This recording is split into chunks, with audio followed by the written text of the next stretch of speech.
மரச்செக்கு எண்ணெய்க்கு மாறுவோம், ஆரோக்கியத்தை காப்போம். மினாலியா மரச்செக்கு கடலை எண்ணெய், நல்லெண்ணெய் மற்றும் தேங்காய் எண்ணெய். மினாலியா, ஆரோக்கிய ஐஸ்வர்யம் பெருகட்டும். திருப்புறங்கன்ற இஷ்யூல கூட சார் அந்த ஹிந்துஸ் வந்து அவங்க தான் அக்ரி. ஸோ கவர்மெண்ட் அவங்களுக்கு தானே சார் ஹெல்ப் பண்ணணும். பட் இது ஏன் வந்து ஒரு மத பிரச்சனையா கொண்டு வந்து அப்படி கட்சி கொடி எடுத்துட்டு யாருமே போனதில்லை. பிஜேபி கொடி எடுத்துட்டு ஒரு 100 பேர் போலீஸ் கார்டனை பிரேக் பண்ணிட்டு உள்ள போறாங்க. இது அப்பட்டமான பொலிட்டிசைசேஷன் ஆஃப் இஷ்யூஸ். இந்தியா மாதிரியான ஒரு மல்டி ரிலீஜியஸ் மல்டி காஸ்ட் சொசைட்டியில் இந்த மாதிரியான இஷ்யூஸை கிளப்பி விடுறது ரொம்ப ஈஸி.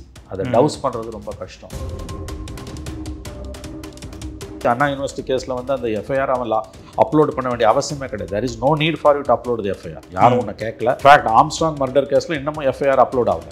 அது அப்போ வந்து உங்களால் அதை ப்ரொடெக்ட் பண்ண முடியுதுன்னா இதையும் ப்ரொடெக்ட் பண்ண முடியும். இந்த இன்சிடென்ட் நடந்து கொஞ்ச நாள் பொறுத்து, இந்த 20 நாள் பொறுத்து ECRல ஒரு DMK ஃபிளாக் கொட்டினாக்கா. அப்போ இது நடந்து அண்ணா யூனிவர்சிட்டி இஷ்யூ நடந்து 20 நாள்லேயே இது நடக்குதுன்னா நாட் லேர்ன்ட் எனிதிங் மட்டும் இல்லை, பர்பஸ்ஃபுல்லாக நீங்கள் பண்ணுறீங்க. அவங்களோட ஐடென்டிட்டியை பேரை போட்டு நீ போடுறேன்னா எவ்வளோ அட்ரோஷியஸ் திங். இது வந்து தெரியாமல் இவங்க பண்ணுறாங்கன்னு நான் நம்பலை.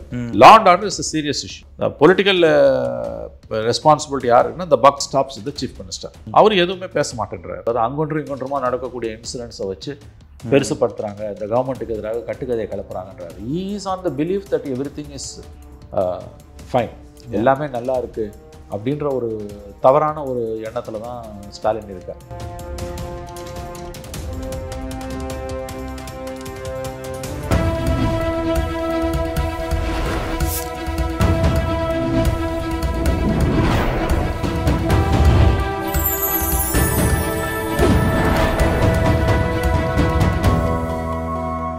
சார் வணக்கம். வணக்கம் sir. Victim shaming and victim ஐடென்டிட்டியை ரிவீல் பண்ணுற மாதிரி ஒன்று நடந்துட்டு இருக்கு. இது கவர்மெண்ட் செட்டப்லேருந்து தான் நடந்துட்டு இருக்கு. எஸ். ஸோ அது எப்படி பார்க்குறீங்க சார்? இல்லை, அதுவும் அதை வந்து சிஸ்டமேட்டிக்காக தான் பண்ணுறாங்க. இப்போ நீங்கள் அண்ணா யூனிவர்சிட்டி கேஸில் வந்து அந்த எஃப்ஐஆர் அவன் அப்லோட் பண்ண வேண்டிய அவசியமே கிடையாது. there is no need for you to upload the FIR. யாரும் ஒன்று கேட்கல, மேண்டேட்டரியும் கிடையாது. விமன் ரிலேட்டட் ரேப்லலாம் நீ அப்லோடு பண்ணணும்னு அவசியமே கிடையாது. இன்ஃபேக்ட் ஆம்ஸ்ட்ராங் மர்டர் கேஸில் இன்னமும் எஃப்ஐஆர் அப்லோட் ஆகல. அது அப்போ வந்து உங்களால் அதை ப்ரொடெக்ட் பண்ண முடியுதுன்னா இதையும் ப்ரொடெக்ட் பண்ண முடியும். அப்போ பர்பஸ்ஃபுல்லாக தான் வந்து அந்த நேமை போட்டு அதில் அவங்க டிஎம்கேக்கு ரிலேட்டடான, ஃபர்ஸ்ட் ஃபேமிலிக்கு ரிலேட்டடான ஒரு மீடியாவை கண்ட்ரோல் பண்ணக்கூடிய ஏஜென்சி தான் அந்த கிரைம் நம்பரை எல்லா மீடியா பர்சன்ஸ்க்கு இருக்கான். அந்த கிரைம் நம்பரை போட்டு தான் அவங்க அந்த போர்ட்டலுக்குள்ளே போய் ரிஜிஸ்டர் பண்ணி ஓடிபி வந்து ஓப்பன் அவுட் பண்ணி பார்த்துருக்காங்க. Downloading FIR is not a crime. ஏன்னா பப்ளிக் டொமைனில் இருக்கிறது, citizens portal. Right. Downloading FIR is not a crime. Reading FIR is not a crime. Even you are forwarding the FIR is not a crime. யார் reveal பண்ணுறான்றது உங்களுக்கு தெரியாது. Name இப்போ reveal பண்ணுறது அது மட்டும்தான் தப்பு. அதை எந்த மீடியா ஹவுஸுமே பண்ணல, இன்க்ளூடிங் தந்தி டிவி. அவங்க தான் இதில் நம்பர் 1. அவங்க ரிப்போர்ட்டர்கிட்ட தான் ஃபோனை கொடுக்குறாங்க. அவன் ஜஸ்ட் எஃப்ஐஆர்னு அந்த இதை வந்து அவன் அதை ஒன்று அவாய்ட் பண்ணியிருக்கணும். அவன் அந்த எஃப்ஐஆர்னு அந்த 1 பேஜை வந்து ஜூம் அவுட் பண்ணி காமிச்சிருக்கான், அவ்வளோதான். ஆக்சுவலாக அதை அவன் செஞ்சிருக்க கூடாது. பட் அவன் நேம் எல்லாம் அவன் ரிலீவ் பண்ண எந்த விதத்தில் ரிவீல் பண்ணவே இல்லை. 5 hours இருந்துட்டு அது வெளியில் போயிடுச்சு. சரி, இந்த இன்ஸ்டன்ட்ல நீ ஜேர்னலிஸ்ட்டை கெட்டிங் ஹராஸ்டு ஃபோனை போடுங்கன்னா நேற்று ஹைகோர்ட் வந்து இன்டர்வென் பண்ணி டோன்ட் ஹராஸ்ன்னு வார்னிங் கொடுத்துருக்காங்க SITக்கு. இந்த இன்சிடென்ட் நடந்து கொஞ்ச நாள் பொறுத்து, இந்த 20 நாள் பொறுத்து ECRல ஒரு DMK ஃபிளாக் கொட்டினாக்கா. That's a personal issue. அது ஆக்சுவலி அதை வச்சு ஒரு கவர்மெண்ட்டை நம்ம எடை போட முடியாது. I agree with that. Right. ஆனால் அதில் என்ன சிக்கல்னா, அதுலேயும் அந்த கம்ப்ளைண்டன்ட் லேடி விமன் ஹராஸ்மெண்ட் செக்ஷன்ஸில் கேஸை ரிஜிஸ்டர் பண்ணிவிட்டு அந்த லேடியோட நேமை போட்டு அட்ரஸை போட்டு கார் நம்பரை போட்டு எஃப்ஐஆர் கொடுக்குறாங்க. எஃப்ஐஆர் கொடுக்குறான், பப்ளிக் டொமைனில் போலீஸை வைக்குது. அப்போ இது நடந்து அண்ணா யூனிவர்சிட்டி இஷ்யூ நடந்து 20 நாள்லேயே இது நடக்குதுன்னா நாட் லேர்ன்ட் எனிதிங் மட்டும் இல்லை, பர்பஸ்ஃபுல்லாக நீங்கள் பண்ணுறீங்க. மற்றவங்க யாராவது வந்து கம்ப்ளைண்ட் கொடுத்தா உங்கள் நேம் ரிவீல் ஆகிடும்ன்ற வார்னிங்கை நீங்கள் இன்டெரக்டாக கொடுக்குறீங்க. அதுதான் இதில் இருக்கக்கூடிய விஷயம். அண்ணா யூனிவர்சிட்டி கேஸ் வந்து எந்த கவர்மெண்ட்டில் வேணால் நடக்கலாம். இந்த கவர்மெண்ட் அதுக்கு நம்ம குறை சொல்ல முடியாது.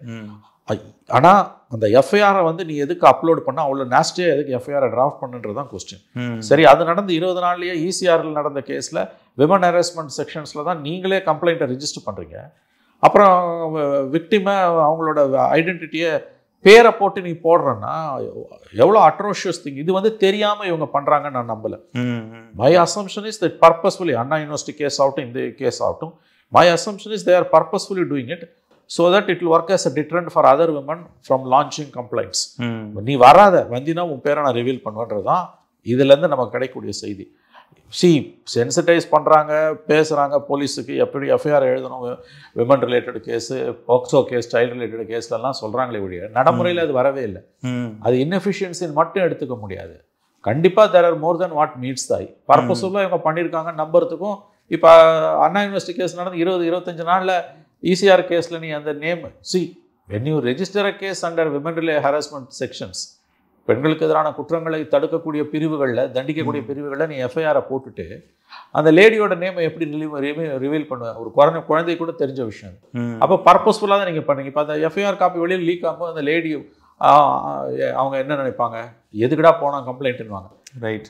இதை பார்க்கக்கூடிய மற்ற பெண்கள் அல்லது ஃபேமிலிஸ், அவங்க ஃபேமிலியில் இப்படி நாளைக்கு நடக்குதுன்னா சம்மந்தப்பட்ட லேடிஸே விரும்பினா கூட அவங்க வீட்டில் இருக்க பெரியவங்க வேணாம், லீக் பண்ணிடுவானுங்க இவனுங்க, போலீஸ் லீக் பண்ணிடும், சட்டன்றது எழுத்துல தான், நடைமுறையில் இவனுங்க பண்ணுவானுங்க அப்படின்ற எண்ணம் தான் வரும். ஏன்னா அந்த எண்ணத்தை கிளப்புறது தான் போலீஸோட வேலைன்றது கிளீனாக தெரியுது. இதெல்லாம் பை டிஃபால்ட் நடந்த லீக் கிடையாது. பை டிசைன் நம்புறதுக்கான more than adequate reasons are available. Sir, எங்கேயோ பொலிட்டிக்கல் வில் மிஸ்ஸிங்காக இருக்கிற மாதிரி இருக்கே சார். லா அண்ட் ஆர்டர் டைரெக்டாக சிஎம்க்கு தானே ரிப்போர்ட் 100%. நீங்கள் மற்ற ஸ்டேட்ஸில் ஒரு ஹோம் மினிஸ்ட்ரியை நீங்கள் ஹோம் டிபார்ட்மெண்ட்டை நீங்கள் அதுக்குன்னு ஒரு மந்திரியை போடுறதுல இருக்க ஒரு அட்வான்டேஜ் என்னன்னா, if anything goes wrong beyond 24/7 you can dealing him and make him a ஸ்கேப்கோட்.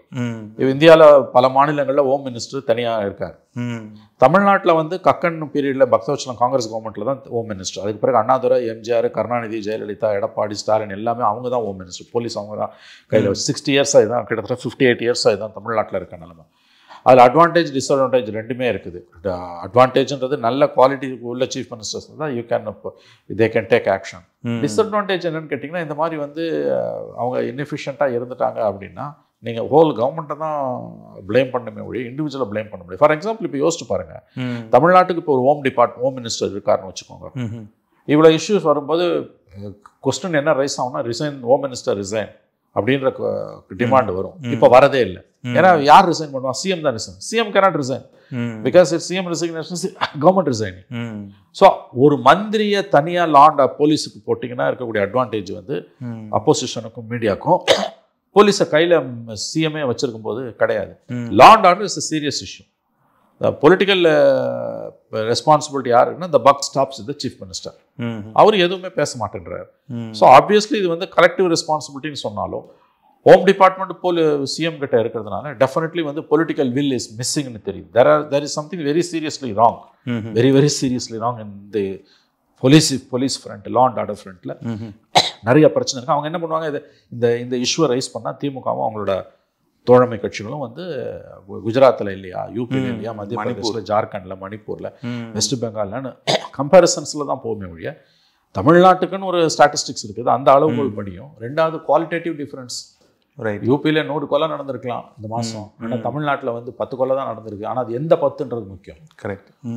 ஆகவே qualitative difference of incidents related with law and order ரொம்ப பெரிய ஒரு இஷ்யூ. என்ன நடக்குதுன்னு புரியல யாருக்கும். இந்த டிபார்ட்மெண்ட் போலீஸ் யார் கண்ட்ரோலில் இயங்குதுன்றதே பெரிய கேள்விக்குறியாக மாறிட்டு இருக்கு. Even senior officers are puzzled. there is no one command and everyone is a law unto himself. ஒவ்வொரு அதிகாரியும் அவருக்கு இப்போ இதெல்லாம் டிஜி கண்ட்ரோலில் இருக்கும் கம்ப்ளீட்டாக. இப்போ டிஜி கண்ட்ரோலில் கிடையாது.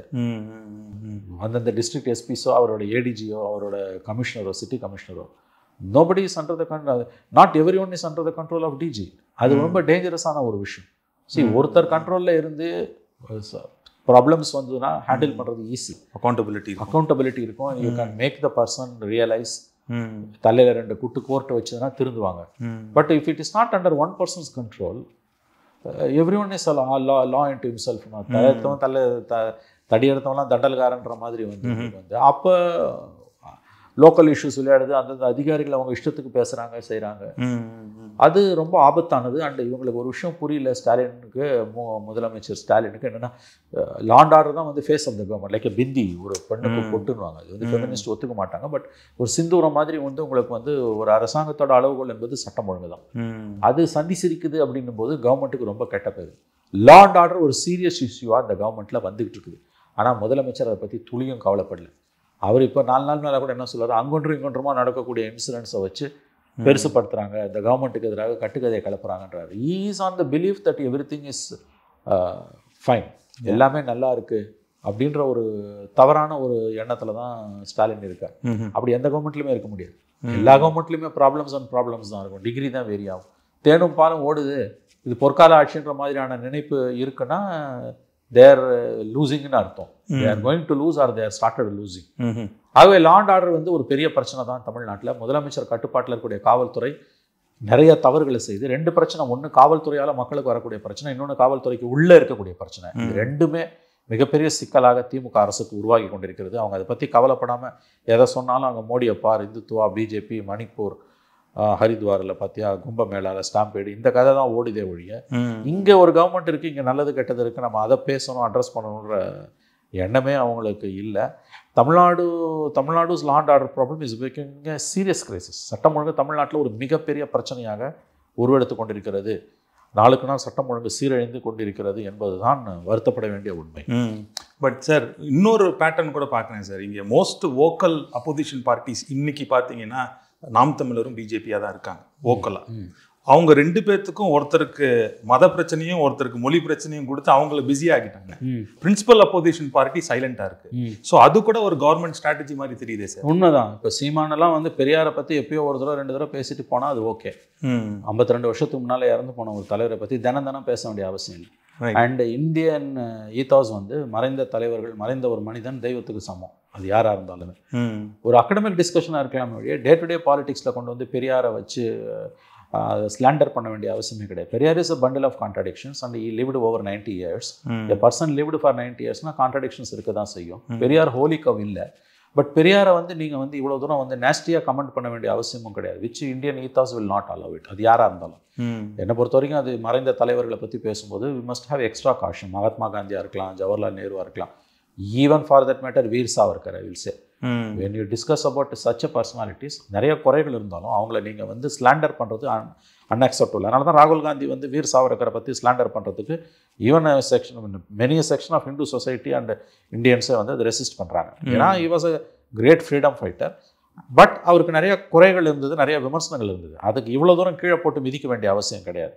அதே தான் இப்போ தமிழ்நாட்டில் பெரியாரை வந்து ஒரு பக்கம் அவரை கடவுளாக கும்பிட்றது, இன்னொரு பக்கம் காலு கீழே போட்டு மிதிக்கிறது, ரெண்டுமே தப்பு. அப்போ சீமான் அதை பேசும்போது இந்த கவர்மெண்ட்டுக்கு அது ரொம்ப ஈஸி ஆகிடுது. இந்த மாதிரி பிரச்சனையெல்லாம் பேசாமல் நீ அதை பேசினீங்க. பட்ஜெட்டு வருது, பட்ஜெட்டில் எவ்வளோ நல்லது கெட்டது இருக்குது, அதை பேசாமல் சீமான் வந்து பெரியாரை திட்டிகிட்டு இருக்காரு. தமிழ்நாட்டில் இவ்வளோ சிக்கல் இருக்குது, ஜகபர் அலி கொலை இருக்குது, இன்னும் நிறையா இஷ்யூஸ் இருக்குது, விலைவாசி கண்டமேனிக்கு ஏறி கிடக்குது, வாரிசு அரசியல் தலைவிரிச்சாடுது, எக்கச்சக்க பிரச்சனைகள் இருக்குது தமிழ்நாடு. எதையுமே பேசாமல் நீ பெரியாரை பற்றி திட்டும்போது இந்த கவர்மெண்ட்டுக்கு ஈஸியாக போயிடுது. அதே தான் வந்து இப்போ இவங்க திருப்பரங்குன்ற இஷ்யூலாம் கையில் எடுக்கிறதுன்றது வந்து கவர்மெண்ட்டுக்கு ரொம்ப ரொம்ப ரொம்ப அட்வான்டேஜ். அது வந்து இது இவங்க தெரிஞ்சு பண்ணுறாங்களா தெரியாமல் பண்ணுறாங்களான்றது அவங்கள தான் கேட்கணும். இவங்க 2 பேருமே வந்து இப்போ கவர்மெண்ட்டுக்கு ஹெல்ப் பண்ணுறாங்கன்னு தான் பார்க்கணும். யோசி, இவர் நான் இஷ்யூஸையே நீ பேசுகிறேன் இன்றைக்கி நான் கேட்குறேன். இவ்வளோ தூரம் வந்து நீங்கள் வந்து ட்ரக் மெனேஸ் ஒரு பெரிய இஷ்யூவாக மாறிக்கிட்டு இருக்குது. எஜுகேஷன் ஃப்ரண்ட்டில் ஏகப்பட்ட பிரச்சனை இருக்குது. இவங்க போல் ப்ராமிசஸ் எதையுமே நிறைவேற்றலை. நீங்கள் இதெல்லாம் பேசாமல் வந்து இந்த மாதிரியான நான் இஷ்யூஸை கிளப்பும்போது அது கண்டிப்பாக வந்து ரைட்லி ஆர் ராங்லி தெரிந்தோ தெரியாமலோ நீங்கள் ரூலிங் பார்ட்டிக்கு ஹெல்ப் பண்ணுறீங்கன்னு தான் அர்த்தம். சார், இப்போ திருப்பரங்குன்ற இஷ்யூவில் கூட சார் அங்கே லோக்கல் ஹிந்துஸ் அப்படின்னு எடுத்துக்கலாம். இப்போதைக்கு அந்த ஹிந்துஸ் வந்து அவங்க தான் அக்ரீவ்டு. ஸோ கவர்மெண்ட் அவங்களுக்கு தானே சார் ஹெல்ப் பண்ணணும். பட் இது ஏன் வந்து ஒரு மத பிரச்சனையாக கொண்டு வந்து அப்படி இல்லைங்க, இவ்வளோ நாளாக ஒழுங்காக தான் அங்கே இருந்தது. இவ்வளோ நாளாக தெர் வாஸ் நோ ப்ராப்ளம். ஆமாம், அந்த மலை மேலே வந்து ஆடு வெட்டுறதுன்றது காலகாலமாக நடந்துக்கிட்டு தான் இருந்திருக்குது. ஹெச்ஆர்என்சி போய் வந்து அதை பிளாக் பண்ணுறாங்க, தடுக்கிறாங்க. அப்போ இந்த பிரச்சனை வருது. See what ever it is, நான் என்ன சொல்கிறேன், இல்லை ஃபார் ஏஜஸ் அங்கே வந்து ஒழுங்காக தான் இருந்திருக்காங்க. 2 பேருக்கும் எந்த பிரச்சனையும் வரல. இன்றைக்கி ஒரு பிரச்சனை வரும்போது நீங்கள் வந்து அதை அட்ரஸ் பண்ணணும். But BJP is taking advantage of it. அதில் எந்த சந்தேகமும் இல்லை. Which is not correct. என்ன பொறுத்த வரைக்கும் நேற்று கோயிலுக்குள்ளே பிஜேபி கொடி எடுத்துகிறதுக்கு போகிறாங்க. இவங்க ஒரு பார்ட்டி கொடி எடுத்துகிட்டு இப்படி போச்சு, கரை வேஷ்டி கட்டிட்டு போகலாம். திமுக அண்ணா திமுக பிஜேபி அவன் கரை வேஷ்டி கட்டிக்கிட்டு பிலீவர் போவான். கட்சி கொடி எடுத்துகிட்டு யாருமே போனதில்லை. பிஜேபி கொடி எடுத்துகிட்டு ஒரு 100 பேர் போலீஸ் கார்டனை பிரேக் பண்ணிவிட்டு உள்ளே போகிறாங்க. இது அப்பட்டமான politicisation of issues. This should not be allowed. So நீங்கள் இந்த மாதிரியான பிரச்சனைகளை கிளப்புறதால கட்சியை வளர்க்கணும்னு பார்த்தீங்கன்னா தமிழ்நாட்டில் அது ரொம்ப கஷ்டம். அந்த ஸ்ட்ராட்டஜி இங்கே ஒர்க் அவுட் ஆகாது. It will end up in bloodshed and which is not going to help anybody. அப்படி தான் நான் இதை பார்க்குறேன். ஆகவே நேற்று திருப்பரங்குன்ற இஷ்யூவில் பிஜேபியோட ஸ்டாண்டில் எனக்கு உடன்பாடு கிடையாது. தே ஆர் போலரைசிங் தான் நான் பார்க்குறேன். If you have a problem you go to the court, let the courts decide. நீங்கள் அதை வந்து கொண்டு வந்து தெருவில் வச்சு பிரச்சனையாக்குறதுன்றது ஏற்புடையதில்லை. கவர்மெண்ட்டும் சில தவறுகளை பண்ணுது. அல்டிமேட்லி சார் இந்த மாதிரி இஷ்யூஸில் வந்து நீங்கள் வந்து பேசி தான் தீர்க்க முடியுமே தவிர போலீஸை வச்செல்லாம் நீங்கள் வந்து தீர்ப்பது என்பது ஏற்புடையதில்லை. ஃபார் ஏஜஸ் அங்கே இருக்கக்கூடிய ஒரு பீஸ் டிஸ்டர்ப் ஆகுதுன்னா this should not B allowed. கவர்மெண்ட்டுக்கு இது அட்வான்டேஜுங்க, அவ்வளோதாங்க. பட் அவங்களே கூட அவங்க எம்பிஏவே ப்ராப் அப் பண்ணி கொண்டு போய் ஒரு மத பிரச்சனையை உருவாக்குற மாதிரி ஒரு சுச்சுவேஷனும் கொண்டு வந்திருக்காங்களே சார். சார் யார் பண்ணியிருந்தாலும் நான் என்ன சொல்ல வரேன், இப்போ அந்த மலையில் உட்காந்து அவர் சாப்பிட்டாருன்றாங்க, மாமசா சாப்பிட்டாருன்றாங்க, அவர் நாங்கள் உட்காந்து சாப்பிடலன்றாரு. சரி, அப்படின்னா ஹிந்து டெய்டிஸுக்கு நீங்கள் ஆடு வெட்டுறீங்க, சாராயம் வச்சு குடிக்கிறீங்க, அது வந்து புனிதத்துக்கு அடுத்தது ஆகாதான் சார்? இந்த மாதிரியான இஷ்யூஸில் சார் நம்ம வந்து பீப்புள்ஸ் இன்ட்ரெஸ்ட் தான் முதல்ல இருக்கணும். நீங்கள் வந்து ஒருத்தர்கிட்ட வந்து நீங்கள் டிஃப்ரென்சஸை பார்க்கறதுன்னு ஆரம்பிச்சிங்கன்னா 1000 டிஃப்ரென்சஸை பார்க்கலாம். ஒற்றுமையாக இருப்பதற்கான அந்த இஷ்யூஸை பார்க்குறதுன்னு நீங்கள் ஆரம்பிச்சிங்கன்னா இஷ்யூஸ் ஃபார் யூனிட்டி பார்த்தீங்கன்னா கம்மியாக இருக்கும். பட் அதை தான் நீங்கள் பார்க்கணுமே தவிர இந்தியா மாதிரியான ஒரு மல்டி ரிலீஜியஸ் மல்டி காஸ்ட் சொசைட்டியில் இந்த மாதிரியான இஷ்யூஸை கிளப்பி விடுறது ரொம்ப ஈஸி, அதை டவுஸ் பண்ணுறது ரொம்ப கஷ்டம். ஃபயரை வந்து ஏற்றுறது ஈஸி, பட் குறைக்கிறது கஷ்டம். So my opinion is what BJP is doing is wrong. நான் அதில் வந்து தெளிவாக இருக்கேன். நான் நீங்கள் இந்த மாதிரி இஷ்யூஸால் வந்து நீங்கள் வந்து வட இந்தியாவில் வேணால் வளர்ந்துருக்கலாம், தமிழ்நாட்டில் இந்த ஸ்ட்ராட்டஜி உங்களுக்கு ஒர்க் அவுட் ஆகாது. That's how I feel. But my primary view here is sir, issue இருக்குது, but the government of the day is missing. அவங்க தான் சார் முன்னெடுத்து பீஸ் கமிட்டிஸ் இருக்கணும். அது வருது, இன்னைக்கு பேசுகிறாங்க போல், இன்னைக்கு ஏதோ கலெக்டர் போட்டிருக்காருன்றாங்க. நீங்கள் அந்த நேற்று இன்ஃபேக்ட் பிஜேபி கிரிட்டிசைஸ் பண்ணுற வாய்ஸஸே நேற்று டிபேட்ஸில் கூட பார்த்தேன்னா அவங்க வந்து இந்த whole problem started with Hindu சமய அறநிலையத்துறை. அவங்க வந்து அங்கே அந்த மாஸ்கில் சிக்கந்தர் தர்காவில் வந்து ஆடு வெட்டுறதை தடை பண்ணியிருக்காங்க. ஆனால் அங்கே அந்த ப்ராக்டிஸ் வந்து காலகாலமாக அங்கே இருந்திருக்கு. இன்ஃபேக்ட் அங்கே ஹிந்துஸே வந்து அந்த கோயிலுக்கு போகிறவங்க வந்து ஆடு வெட்டி அந்த பக்கத்தில் பலி கொடுத்துட்டு போகிற கான்செப்டும் இருந்திருக்குது அங்கே வந்து. You what ever it is, நீங்கள் வந்து இதை ஒரு இஷ்யூவாக மாற்றி இன்றைக்கி பப்ளிக் டொமைனுக்கு கொண்டு வரீங்கன்னா விச் இஸ் நாட் குட். அப்புறம் உங்கள் பார்ட்டி ஃப்ளாக் எடுத்துக்கிட்டு நீங்கள் வந்து கோயிலுக்குள்ள barging into the temple with your party flag இஸ்னா அன்அக்செப்டபிள். நாளைக்கு அவன் கூட எடுத்துகிட்டு வருவான். இப்போ உங்கள் கட்சி சண்டை கோயிலுக்கு உள்ளே நடக்கும், விச் இஸ் நாட் அக்செப்டபிள். என்னை பொறுத்த வரைக்கும் இது நல்லதில்லை. இது எலெக்ஷனுக்கு முன்னால் பிஜேபி இந்த இஷ்யூஸை கிராப் அப் பண்ணுறாங்க. வட இந்தியா பூரா அவங்க பண்ணதை பார்த்தா நமக்கு தெரியும். தமிழ்நாட்டுக்கு அது ஒத்து வராதுன்றது தான் என்னுடைய கருத்து. Okay sir, thanks sir, nice talking to you. நன்றி, வணக்கம். நன்றி.